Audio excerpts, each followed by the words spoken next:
After the events of Infinity War and Endgame, he is a very different person. He's been through a lot, something that none of us can really relate to. And Spider-Man, to him, has become a bit of a chore.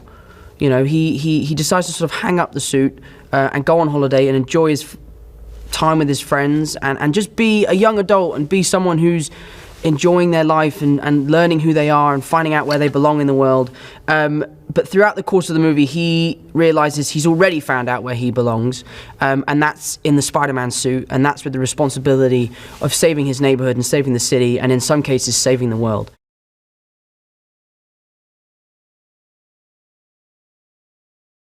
I think he did a great job with that in Homecoming, with it being a lighthearted film, with it being a funny film, but without sacrificing the emotion or the drama that superhero films warrant, you know? And I think this film does that in a stronger way, because it's funnier than the first one, but the stakes are higher and it's more emotional, so it's bigger and better in every way possible.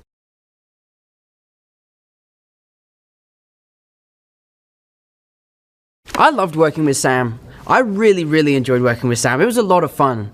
Obviously, in the film, Peter Parker is very intimidated by Sam Jackson.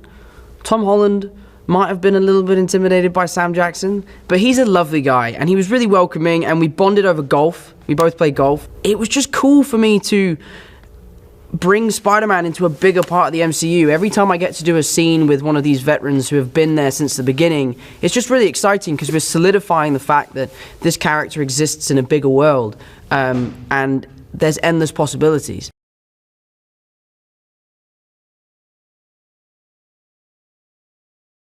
Happy Hogan is one of my favorite characters from the MCU, and when I found out that he'd be coming back for Spider-Man Far From Home, I was just over the moon because I love the energy he brings to the films. And everyone says Robert is the godfather of the MCU, but Favreau is like, he's the mastermind. Him and Kevin, they made the first movie and the second movie, so I loved picking his brains about that. But Happy Hogan in this film sort of has a little bit of a thing with Aunt May, which Peter isn't too sure about, but he's not mad about it either because he really likes Happy. But Happy Hogan takes on a huge responsibility throughout this film.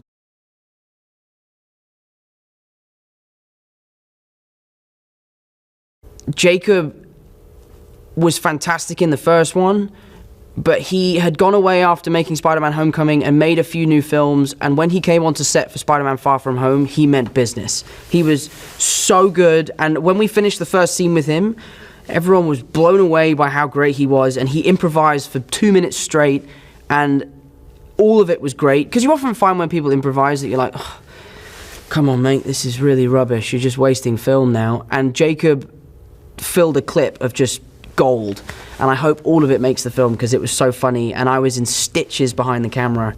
It's always a real privilege to get to work with your friends, and even more so when you see them doing so well and you see them absolutely knocking it out of the park. So I love Jacob to bits, and I love working with him, and it's just one of the highlights of this movie.